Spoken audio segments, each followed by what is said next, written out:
30 bucks for a Battle Royale VR game. Let's talk about that. Hey guys, welcome to my channel, Green Diamond. I bring VR content. So if you're interested in that kind of stuff, consider subscribing and smash the like button. Now we know that the price, although it's not like technically official, but it's $30 for the new Battle Royale VR game. Do the people like that? Is it undervalued? Is it overvalued? We're gonna be talking about that kind of stuff today in this video. Now this video is kind of like my rant on this game as far as like the price, because honestly for me, like $30 is a bit too much. Now I'm going to be talking why it's too much for me, subjectively, and why I think it's too much for them as a company. Now, I'm not the only one saying all these things. If you go on like YouTube, I'm going to show you guys right now. I want this video right here, Population 1, release date, price, and gameplay breakdown by this guy right here. Now, this kind of applies to all like videos and articles and whatever about it. If you kind of look at the comments on like every video, it says, like a lot of them at least, says $30 right here, like $30 for just a Battle Royale in general is too much for me. So maybe I'll pick it up later if it's on sale. Now I agree with this guy. I would love to like wait and go ahead and buy this thing after. It's definitely gonna go on sale knowing Oculus, because it's on the Oculus store, and just seeing how a lot of people are complaining over this, it's definitely gonna go on sale. And that's when I would like to, you know, go ahead and buy it like this guy said. But at the same time, I want to make videos on it. I want to create content around this game. It's going to be like a great game. A lot of people are going to buy it and play it. Definitely, that's for sure. So I would like to have this in my hands and start playing it, but not paying so much money for it. Now, I'm just going to read a couple other comments before I say why, in my opinion, this game is a lot of money compared to other games, which are even more expensive, like Half-Life Alyx. $30, man, I was hoping to be a free, and they release skins like in the items shop. That's exactly how I thought it would be, honestly. Well, rather spend 30 bucks on The Walking Dead. This has put me off a lot. Now, let me talk about that for a second. That's kind of what I'm talking about, guys. You might as well just spend 30 bucks, honestly, like on Boneworks, which everyone knows it's a great game. It's not multiplayer. It's a great game. It's like the second best game, like according to like a lot of people. I have Boneworks myself, and it's an amazing game.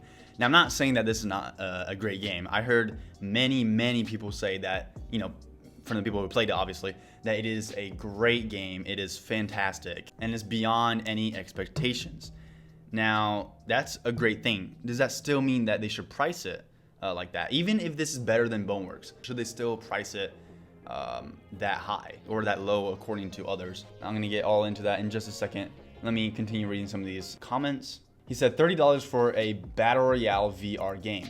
This will be guaranteed death for Population 1, at least on PC. I agree. Too expensive games already killed many VR multiplayer titles.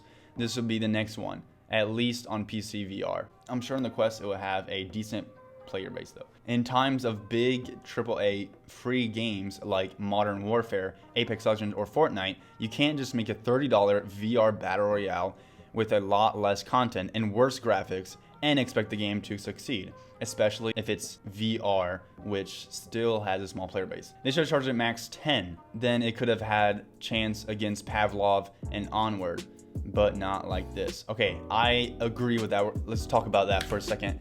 If Fortnite succeeded with they kind of risked, you know, and they made their game free. Making their game free was what got them popular. And yes, of course, the game was great. I mean, of course, now lots of people don't like it anymore. But when it just came out, I mean, like honestly, who hated the game? It was awesome. It was a great game. I loved it. But the reason why it succeeded is because it was free. Otherwise, I wouldn't have downloaded it, just like many other people. And if you look at games like Apex Legends and Modern Warfare, no wait, not Modern Warfare, Warzone, they like kind of like copied, I guess, the strategy that Fortnite did. It's a Battle Royale game that is free. And look, they succeeded like very well. Many people who didn't like Fortnite because it was too childish went over to those games and it was free, you know? But then if you look at examples like originally Call of Duty 4, I think it was, wanted to release, or no, they didn't want it to. They had this Battle Royale mode, but you had to pay like $60 for the game itself. And that threw a lot of people off. There's so many complaints about that. And it flopped. After it flopped, they decided to make a free version, which became Warzone. So it just seems strange how a game, especially in VR, would make you pay $30. And being multiplayer, like online multiplayer too. If you want to have a strong player base, you have to make it like very affordable, you know, to make a lot of people get this game. They could have easily, you know, just watching some gameplays, they could have easily make you pay money for like extra skins and cosmetics and all that kind of stuff, like skins for the weapons, you know, your actual skin. So they could have really went that route. I don't know why okay, maybe they had their reasons, right? But it just seems logical. It just seems obvious, just even reading the comments, that $30 is just too much for most people. And a lot of people are gonna say, oh yeah, $30, that's like a lot less than what this game is worth. Okay, that's fine. You know, your game could be great. It could be the best VR game in the market, but that's not the point. The point is the money, you know, like it could be the best VR game in the market, but it's a lot of money for an online game, if you know what I mean. Half-Life Alyx succeeded because the graphics were amazing. And I'm just gonna say what this guy said. He said, looks terrible. And I don't wanna say I agree because the game looks awesome, but I think he's talking more about the graphics. Like if you go look at it, I mean, they kind of suck. Like they're like polygons, if you know what I mean. And honestly, like that's okay. I'm completely okay with that. I saw that. I saw some gameplays. It looks amazing anyway. The game looks freaking awesome anyway. You know, and it has to support the Quest and all that kind of stuff. So you want to make it a little lower quality, you know, for the Oculus to support these kind of games. Okay, let me just say real quick a summary of what's going on. Just make it kind of clear because I'm kind of going all over the place. I think the game is too expensive, even for the company's point of view. Because if you want to have a strong online community and player base, you want to make it cheap. And in 2020, that's what people expect nowadays for online games, and especially Battle Royale, that they're practically free or very cheap.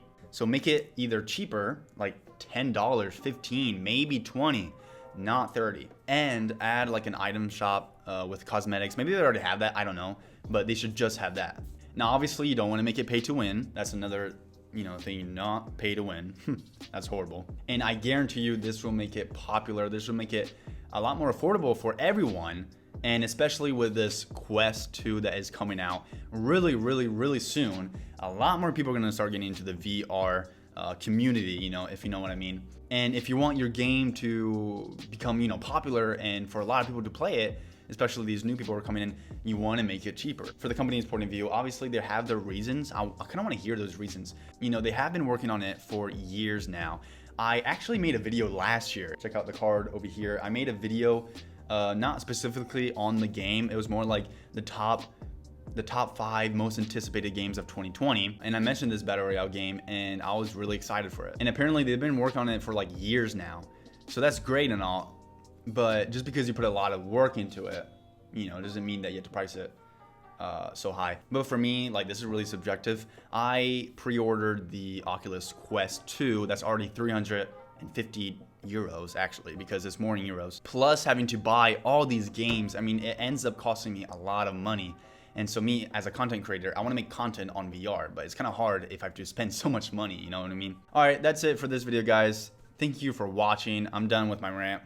If you agree or if you have any opinions of your own, make sure to go share that in the comment section down below. As always, smash the like button and subscribe to my channel, Green Diamond.